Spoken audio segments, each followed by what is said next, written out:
Tēnā tātou katoa ngā mihi nui aroha 2025, and that means hello everyone and welcome. Welcome with love.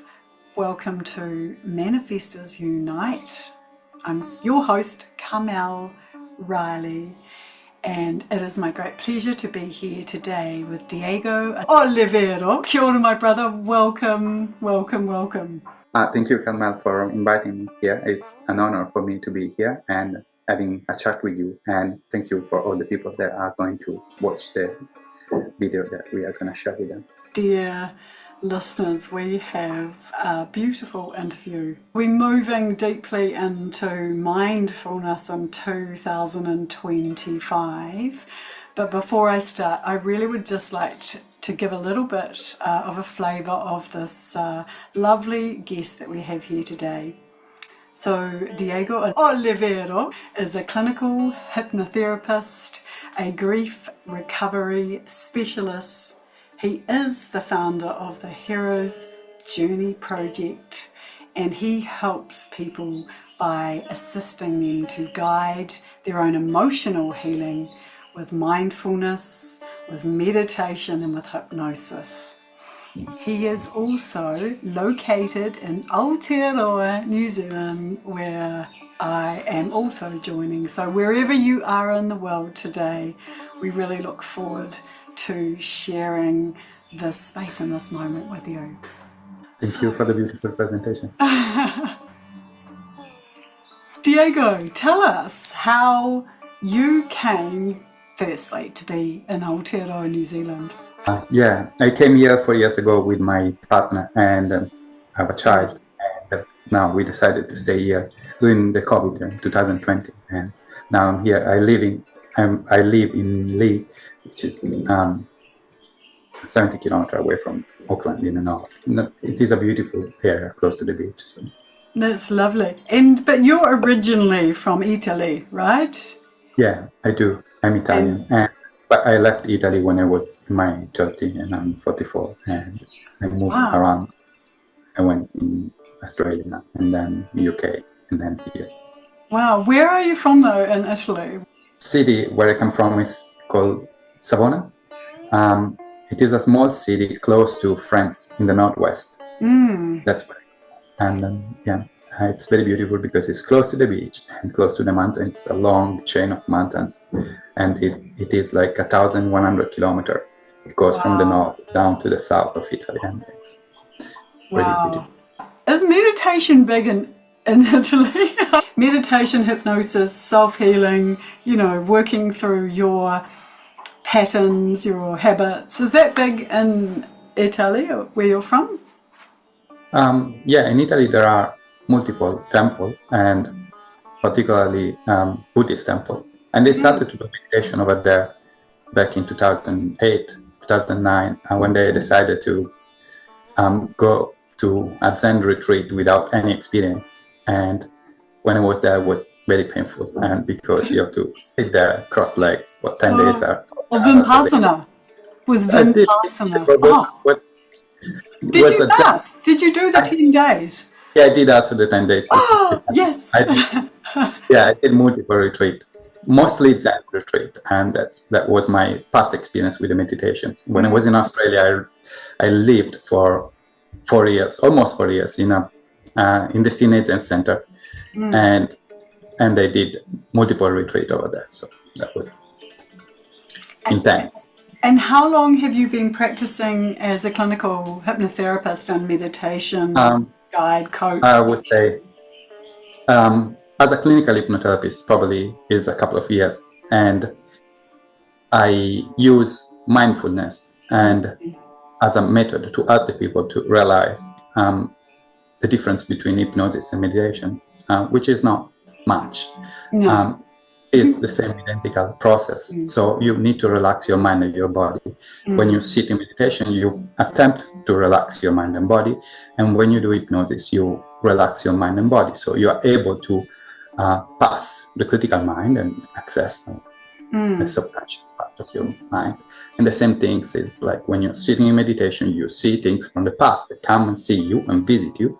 And you watch them and you learn about yourself, you learn about your pattern. And this is how we develop our identity, which is like a multiple encounter of past experience that create internal pattern within us. And tell me a bit about how you are working in this year. What do you see are the themes, and what do you see are tools that you want to share with others that might help them? I think during the COVID, we were living probably the darkest period of my personal life, and people were living the same darkest era. So it has been very painful for many people. And I would say that we are coming out of the darkness. It looked like a new season. And I don't know if that is my perception, but probably it's not only my perception. I can see that around us, multiple and many other people, they attempt to get close to spirituality or to awareness or to understand what is the spirituality and the relationship that we can have with God, if you believe in God, or with any form of spirituality.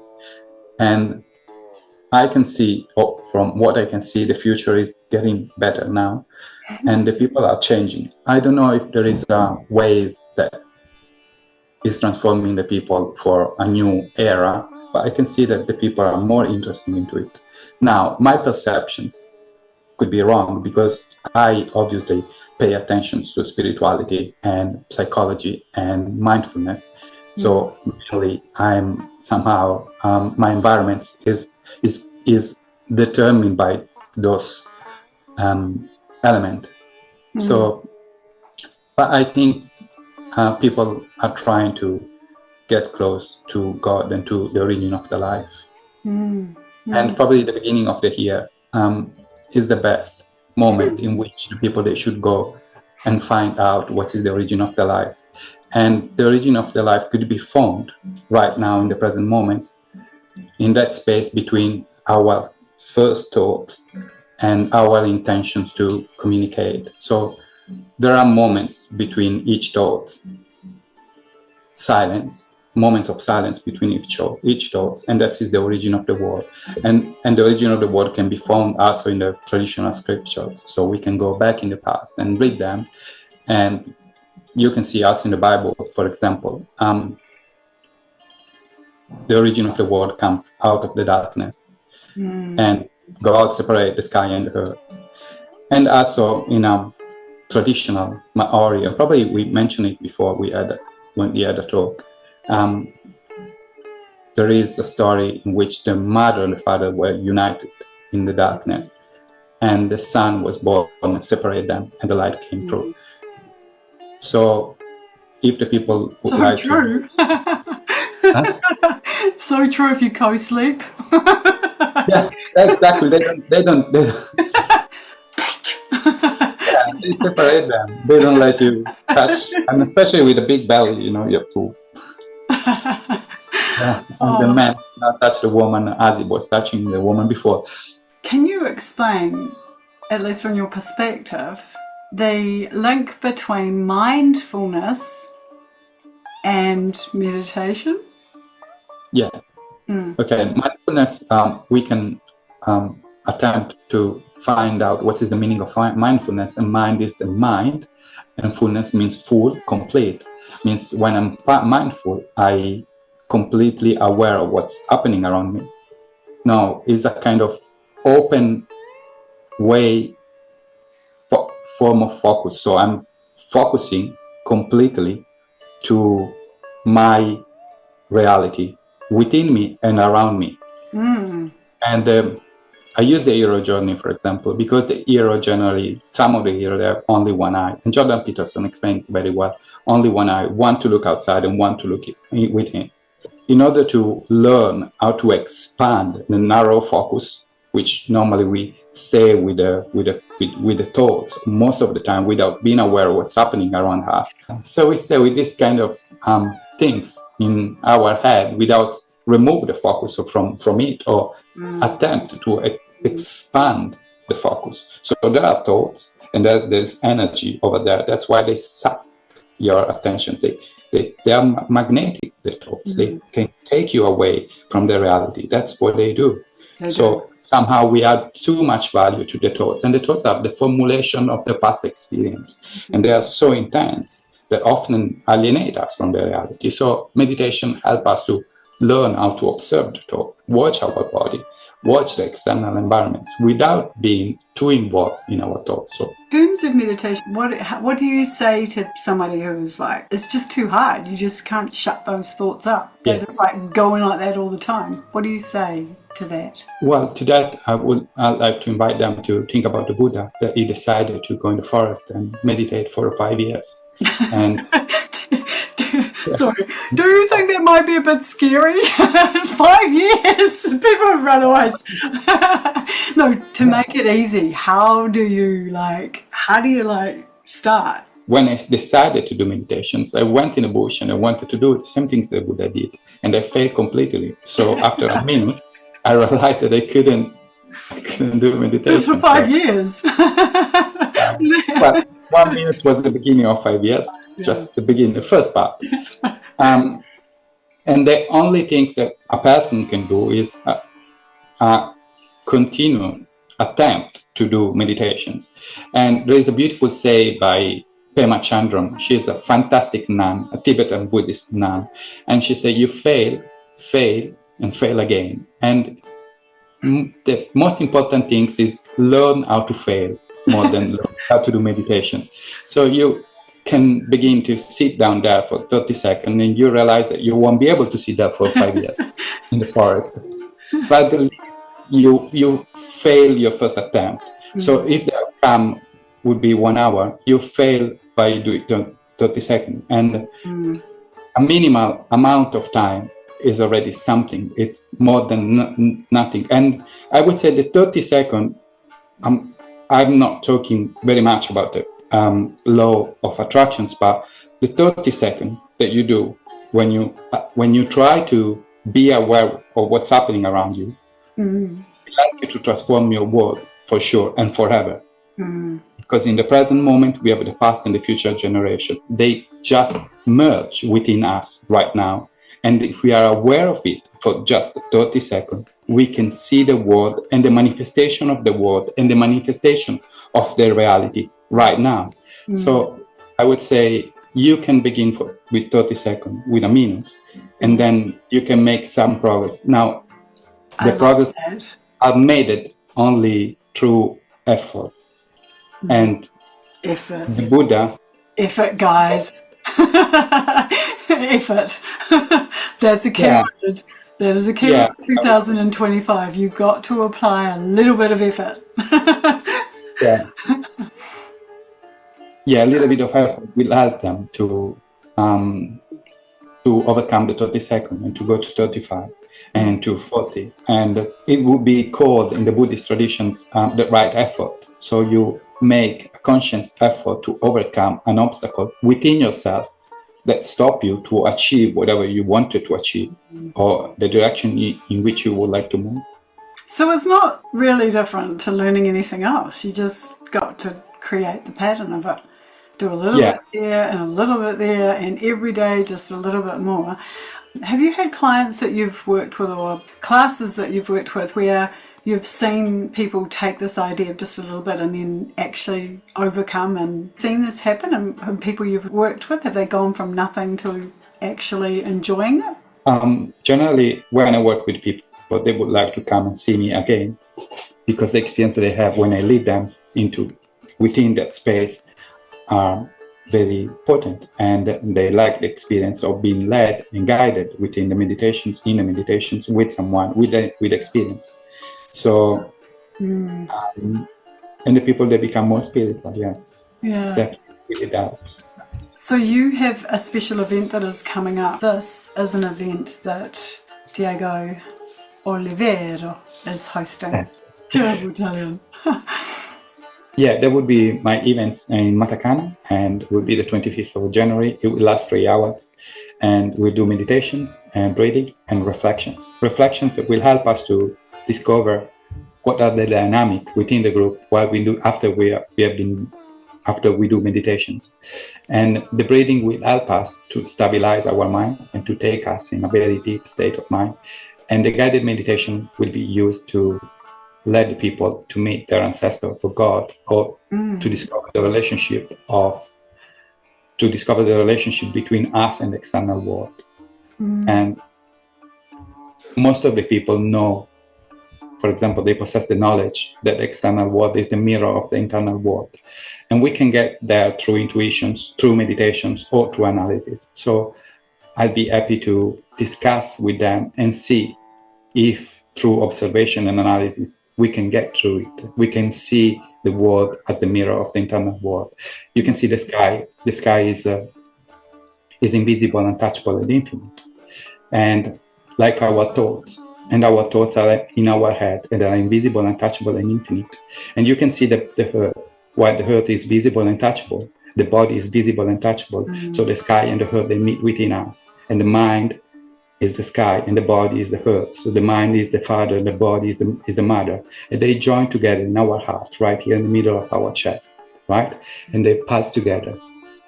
And that's where the emotions coming from. Through emotions, energy emotions come through the heart. And the nose and the breath come through the nose. They go directly in the heart. And the heartbeat. That's why we are alive. Right? You can see the heart. The heart is made of 4 parts. Pretty similar to our head and our body. There are 2 arteries at the top and 2 ventricles at the bottom. And the 2 arteries at the body, they push the blood down to the ventricles. Like the brain push the thoughts through the body and manifest the reality. The arteries, the 2 arteries at the top, push the blood down to the ventricles and they pulse together and they manifest the reality. And they are the male and the female. And if you can see the heart, the left part of the heart is bigger than the right side. Like the man is bigger than a woman. And we have a man and a woman right here in the middle of our chest. If you see Shiva and Shakti, Shiva is blue like the sky. It's not a coincidence. And Shiva and Shakti, they are represented in the Shiva Lingam. So this will be part of the discussions in order to understand our relationship with the world and with ourselves, and how to create powerful emotions within our heart. That's really amazing. I'd just like to emphasize the words that you have included here, the word code for people. Safe, profound, and what you just shared about the mother and father in our chest, and the breathing and the connection, the sky and the body, the sky and the earth, the body, the mind and the body, was profound. Thank you. And also pervasive. And pervasive, as I understand it, means something that sticks. Is that correct, Diego? Is this something pervasive? It's something that sticks. It is everywhere. Yeah. It is an entanglement between masculine and feminine force all over the place, everywhere, to multiple levels, all the time, every time. In the past, in the future, in the present, yeah. That is, again, profound, but also important to note that when you leave, it's going to follow you. It's not it's not something that you walk out the door and forget. This experience will be safe, profound, and is going to stick with you. Diego, thank you for sharing with us. And also, if people would like to experience this safe, profound and pervasive retreat with you at Matakana on the 25th. There's going to be 7 planets that line up on the 25th. It's a very big date, so it's star blessed by the heavens, Ranginui as well. If you want to join with Diego, how is the best way for people to connect with you? They can follow me on Facebook, on Instagram, or go through my website and there will be a link, and they can, if they want, they can write me a message for more information, or they can click the link and buy the ticket.